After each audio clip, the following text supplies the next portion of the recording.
Yesus pada umur 12 tahun dalam bait Allah yang tertulis di Lukas 2 ayat 41 sampai 52.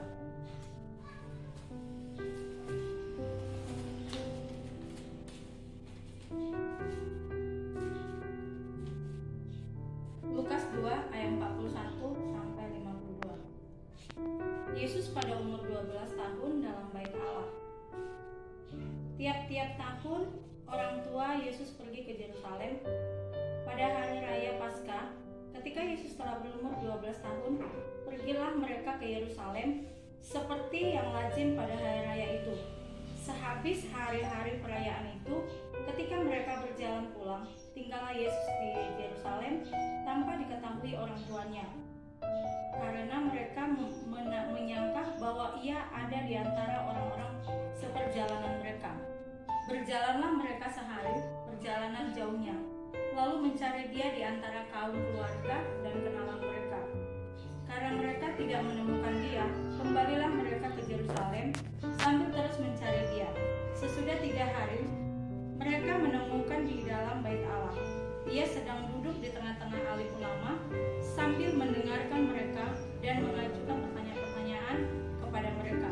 Dan semua orang yang mendengar dia sangat heran akan kecerdasannya dan segala yang dia berikannya. Dan ketika orang tuanya melihat dia, tercenganglah mereka, lalu kata ibunya kepadanya, "Nak, mengapakah engkau berbuat demikian terhadap kami? Bapamu dan aku dengan cemas mencari engkau." Jawabnya kepada mereka, "Mengapa kamu mencari aku? Tidakkah kamu tahu bahwa aku harus berada di dalam rumah Bapakku?" Tetapi mereka tidak mengerti apa yang dikatakan kepada mereka. Lalu ia pulang bersama-sama mereka ke Nazaret, dan ia tetap hidup dalam asuhan mereka. Dan ibunya menyimpan semua perkara itu di dalam hatinya. Dan Yesus makin bertambah besar dan bertambah hikmatnya dan besarnya, dan makin dikasihi oleh Allah dan manusia. Demikianlah firman Tuhan. Di khotbah kita pada hari ini dari Lukas 2 ayat 41 sampai 52. Bapak dan Ibu, saudara-saudaraku yang kukasihi di dalam nama Tuhan Yesus, banyak hal yang terjadi di dalam perjalanan Tuhan Yesus di dunia ini dan merupakan hal yang sangat luar biasa, yang sangat melampaui akal pikiran kita. Nubuat atau Injil kelahirannya, proses kelahiran dan kehidupannya. Nah, khotbah kita hari ini yaitu pada saat Tuhan Yesus yang berumur 12 tahun.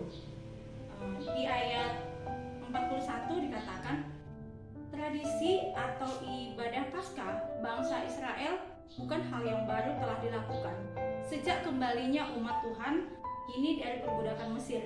Maria dan Yusuf merupakan orang yang setia dan taat dalam menjalankan keagamaannya, sehingga sejak lahir Yesus juga selalu aktif dalam ibadah dan ritus-ritus keagamaan. Nah, lahirnya Paskah adalah proses penyelamatan yang dilakukan Allah kepada bangsa Israel atas kematian anak semua sulung di Mesir dan proses pembebasan yang dari perbudakan. Proses penyelamatan itu yang dirayakan oleh bangsa Israel di setiap tahunnya. Yusuf dan Maria tidak pernah lupa melaksanakan ibadah keagamaannya, yang mana juga Yesus dibawa dalam acara tersebut. Kejadian ini yang menunjukkan kesetiaan kepada Tuhan dan mengarahkan dan membawa anak-anak itu dekat kepada Tuhan. Di realita hidup kita yang sering yang kita alami di banyak orang, terlebih lagi pada orang tua, yang banyak yang tidak peduli lagi tentang mendidik anak dengan Tuhan, dan jarang sekali orang tua tidak ikut dalam ibadah gereja, kadang menjadi batu sandungan kepada anak-anaknya. Satu contoh itu seperti ini, anak kita itu rajin sekolah minggu, itu ya Mama, anak kita rajin sekolah minggu, tetapi dia lihat mamanya saja yang pergi ke sekolah minggu, ke gereja ibadah setiap minggunya, bapaknya pergi atau di mana lah, atau nonton di rumah, atau bapaknya pergi ke lapu atau mancing lah setiap hari minggunya. Anaknya bertanya, "Mak, kenapa sih bapak itu nggak pernah ibadah? Kenapa dia nggak pernah gereja?" Nah, itu jadi menjadi satu batu sandungan yang paling besar di dalam kehidupan anak. Aku rajin gereja, aku rajin beribadah, aku rajin berdoa dengan mamaku, tapi papaku nggak mau pergi ke gereja. Nah, saudara-saudara yang terkasih di dalam nama Tuhan Yesus, kita menyadari perjalanan Tuhan Yesus itu sangat panjang. Lebih lagi, dia bukan melewati tanpa banyak rintangan, tetapi rintangan yang dihadapi banyak. Di ayat 42, nah, di sini kita lihat Yesus bersama orang tuanya ke Yerusalem pada hari raya Paskah sudah menjadi tradisi dan kewajiban yang harus mereka lakukan sesuai dengan tradisi Israel dan juga sesuai dengan hukum Taurat, walaupun harus menempuh jarak yang sangat perjalanan jauh. 43. Namun ada kejadian yang tanpa kita sadari biasa juga terjadi dalam kehidupan kita, yang mana setelah perayaan Paskah selesai dari bait Allah Yerusalem itu, dalam perjalanan pulang tanpa sadar, Yusuf dan Maria lupa bahwa Yesus tidak ikut bersama mereka. Saudara yang terkasih di dalam nama Tuhan Yesus, setelah di ayat 44 ini dikatakan setelah satu hari perjalanan pulang, barulah Maria dan Yusuf bahwa Yesus tidak ikut serta dalam perjalanan pulang. Di nats ini dijabarkan tentang dalam ibadah mereka bersama Tuhan Yesus, namun saat perjalanan pulang, Yesus tertinggal. Ada kemungkinan hal yang seperti ini karena keramaian di Yerusalem pada saat itu, sehingga Yesus tidak diingat. Mereka tidak mengingat bahwasanya mereka pulang tidak bersama Yesus. Kadangkala kita biasa lupa sama Tuhan karena melihat kenikmatan, kebahagiaan dunia. Bisa lupa loh Tuhan. Kita bisa lupa dengan Tuhan karena gemerlapnya dunia. Kenapa? Kadang kita aku bisa seperti ini bukan karena Tuhan. Aku bisa kaya bukan karena Tuhan. Banyak loh orang yang seperti itu. Beda prinsip-prinsip manusia. Tapi ingat, saudara yang terkasih di dalam nama Tuhan Yesus, apapun pergumulanmu, sekalipun pencobaan yang hebat datang untuk menghadang kita, iman kita teguhkan. Yakini bahwa Tuhan Yesus itu adalah juru selamat kita. Jujur, mengikut Yesus itu tidak mudah. Apalagi pada saat ini, zaman yang sangat hebat ini, sungguh manusia sudah sangat jauh. Lanjut. Atau ketika itu Maria dan Yusuf terlalu asik dengan bertemu dengan teman-temannya ketika masa kecil atau teman satu kampung. Enaknya ngobrol dan cerita-cerita di perjalanannya. Kita juga bisa ikut dalam kejadian seperti itu karena enaknya silaturahmi, bertemu, bercerita dengan seseorang, bercerita dengan keluarga. Kita lupa loh kepada Yesus. Karena mungkin asiknya Maria dan Yusuf bercerita, mereka lupa bahwasanya Yesus itu tidak ikut dengan mereka. Nah, begitu juga dengan kita. Ketika kita bercerita, ketika kita bersama dengan orang yang siapalah yang kita katakan teman dekat yang tidak pernah lama ketemu atau keluarga, saking dengan nikmatnya dunia atau gimana lah, banyak segala hal, kita lupa kadang sama Tuhan Yesus. Kita nggak sadar. Kita bisa seperti ini, kita bisa berdiri, kita bisa bernapas, kita bisa menikmati semuanya. Itu bukan karena kuat kita loh, tapi itu karena kekuatan Tuhan. Tapi itu karena berkat Tuhan. Kenapa?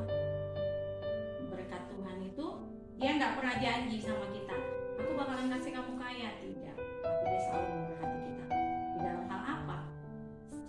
Satu contoh paling mutlak di dalam hidup kita itu yang pertama,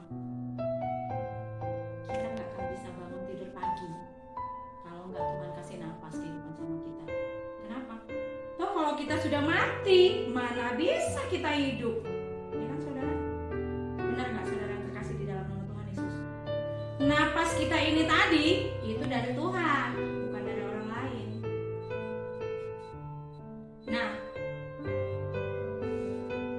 45 dikatakan Maria dan Yusuf tidak menemukan Tuhan Yesus. Mereka bertanya kepada orang-orang atau mungkin bertanya kepada keluarga atau mencari Yesus di jalan lain. Jangan kita cari Tuhan. Jangan kita cari Tuhan Yesus itu tidak ada pada tempatnya. Itu sia-sia. Banyak loh orang yang mencari kebahagiaannya sendiri nih. Itu sama dengan kita itu hanya kebahagiaan semata. Bukan ada. Contohnya seperti ini. Kita hanya mementingkan diri kita sendiri. Kita kaya. Memang kita kaya. Kita nikmati. Kita kaya di dunia tapi kita miskin dengan iman kita. Nah, aku hebat kok, aku bisa seperti ini bukan karena Tuhan. Aku bisa kaya kok, aku bisa naik mobil mewah, aku bisa belanja, aku bisa kemana aja. Itu bukan karena Tuhan. Nah, itu kita salah. Saudara terkasih, itu kita salah. Kenapa? Tuhan kasih kesempatan sama kita. Untuk apa? Untuk kita berbuat sebagaimana sifat manusia itu, bagaimana karakter kita. Tuhan kasih bebas sama kita. Dia kasih perjalanannya. Usahanya lancar saja, lancar terus, dari mana-mana datang. Tapi dia nggak ingat kasih persepuluhan dengan Tuhan. Tapi dia nggak ingat pernah ucap syukur sama Tuhan. Ketika Tuhan marah, Tuhan cabut dengan segalanya. Dengan apa? Banyak musibah yang datang. Satu contoh, kita hebat, kita punya perusahaan yang hebat. Tiba-tiba perusahaan kita failing. Kenapa? Kita bangkrut. Dari kebangkrutan itu apa? Dia ingat Yesus. Yesus mau menegur dia. Kalau kau ikut jalanku, kau akan berhenti. Nah, dia sadar. Ketika manusia di saat sudah mulai lemah, di saat dia tidak tahu apa yang mau dia perbuat, di situ dia kembali kepada Yesus. Di saat dia senang, belum tentu dia ingat Tuhan Yesus. Kebanyakan manusia ketika terjadi sesuatu di dalam hidupnya, Tuhan tolong aku Tuhan tolong aku. Di situ dia menyesali perbuatannya. Saudara yang terkasih di dalam nama Tuhan Yesus, selagi Tuhan masih kasih kesempatan untuk kita berbuat baik, mendekatlah kepada Tuhan. Di ayat 46, 70. nah, carilah Tuhan maka kamu akan hidup. Dia ada, Tuhan Yesus itu ada di mana-mana. Tapi dia rindu kita menemukan Tuhan Yesus itu di baitnya. Yaitu contohnya di kehidupan kita kayaknya bait itu adalah gereja. Komunikasi yang utama sama Tuhan itu adalah doa. Cara kita berkomunikasi dengan Tuhan bagaimana? Satu, kita boleh bernyanyi. Yang kedua, kita berdoa. Bahasa kita menyampaikan keinginan kita sama Tuhan itu melalui doa. Doa itulah perantaraan kita dengan Tuhan Yesus. Segala yang kita minta, segala pergumulan yang ada di dalam hidup kita ini, kita minta sama Tuhan. Kenapa? Karena memang dengan iman kita, dengan kekuatan kita, bukan dengan kekuatan kita nggak mampu. Tapi apa? Karena penyertaan Tuhan, berkat Tuhan yang selalu ada menyertai kita setiap hari. Begitu ya saudaraku. Lalu di ayat 49 ini, di nats ini, sering loh seringkali kita bertindak seperti Maria dan Yusuf, karena rasa sayangnya kepada anak kita, keluarga, kita lupa tentang rencana Tuhan dalam kehidupan kita masing-masing. Kita sering menemukan takdir kita sendiri, sehingga pada saat yang terjadi tidak sesuai dengan pikiran kita, kita kecewa kepada Tuhan. Maria dan Yusuf lupa bahwa Yesus adalah anak Allah. Jangan pernah lupa, kita lupa kepada Tuhan karena rasa cinta dan rasa sayang. Nah, terkadang kita punya lupa. Saking sayangnya kita kepada anak kita lupa bahwasanya semua itu atas penyertaan Tuhan. Tetapi kadang manusia itu melanggarnya. Dia menduai Tuhan dengan apa? Banyak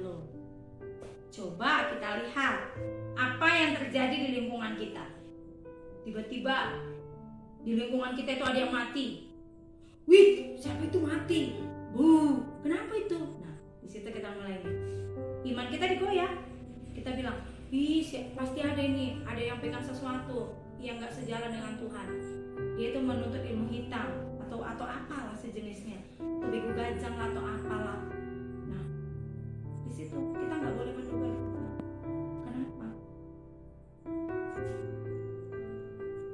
Pikiran kita dengan pikiran Tuhan itu berbeda. Pikiran manusia nggak sama.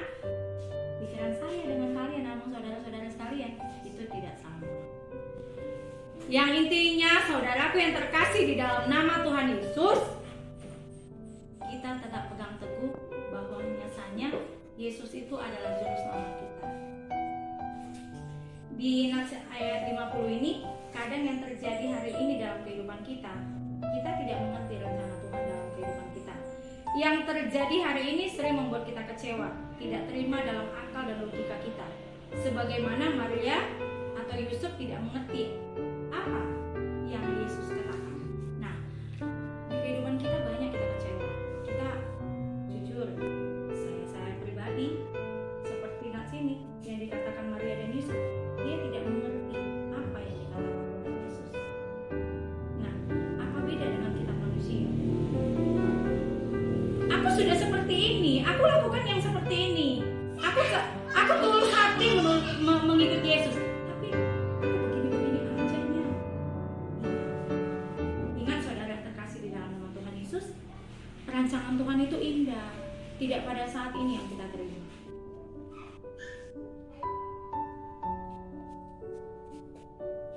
Rencana Tuhan itu di luar logika kita, di luar kemampuan kita. Apa yang tidak bisa kita pikirkan, itu semuanya Tuhan pikirkan. Apa yang mau kita butuhkan, Tuhan itu pasti memikirkan kita. Makanya dikatakan Tuhan Yesus,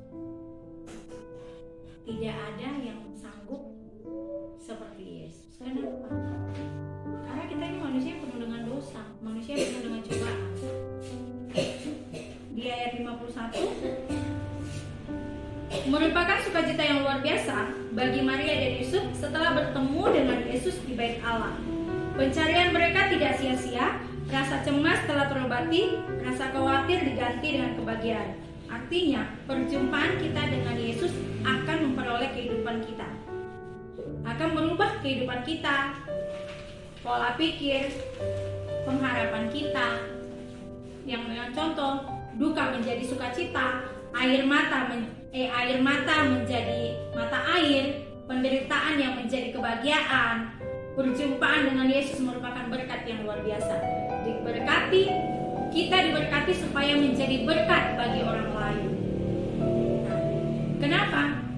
Karena mengikut Tuhan itu, saudaraku, tidak sia-sia. Memang mengikuti Yesus itu banyak cobaannya, tidak ada yang mulus. Di Nats 52, mereka kembali bersama Yesus semakin dewasa dan penuh hikmat, dikasihi Allah dan manusia. Dalam kehidupan kita, sadar atau tidak sadar, sering kita melupakan Tuhan Yesus. Sebagaimana Maria dan Yusuf. Nah, begitu juga Maria dan Yusuf. Kita kan manusia, tidak lepas dari dosa. Maria dan Yusuf bersama Tuhan Yesus ke bait Allah dan bait Allah. Namun, kembali dari bait Allah, tidak lagi bersama Yesus. Banyak orang yang datang, sama itu saudara yang teriman dalam nama Tuhan Yesus. Banyak orang yang datang beribadah ke gereja, namun kembali dari gereja, Tuhan Yesus tinggal di gereja, tidak berjalan bersama Yesus. Banyak yang ikut kebaktian dan nyanyi lagu-lagu pujian, berbicara tentang Yesus, namun kenyataannya dia tidak hidup bersama Yesus. Maka berjalanlah bersama Yesus dalam setiap aspek kehidupan. Dalam keluargamu, maka kamu akan penuh bahagia yang sejati. Engkau diberkati supaya menjadi berkat. Hiduplah bersama Tuhan Yesus. Nah, saudara yang terkasih di dalam nama Tuhan Yesus, Tuhan Yesus berpesan kepada kita. Lihat sini, jikalau kita beribadah ke gereja, dengarkan firman Tuhan. Lakukan firman Tuhan ini di dalam kehidupan kita sehari-hari. Jangan kita hanya pergi ke gereja, pakai baju cantik, pakai baju baru, pakai tas baru, dengan penampilan yang penting, tetapi kita tidak punya iman. Jadilah kita pendoa, jadilah kita manusia yang diberkati, agar kita dapat memberkati yang ada di sekeliling kita. Kiranya Tuhan Yesus yang memberkati kita, dan hiduplah bersama Tuhan Yesus. Amin.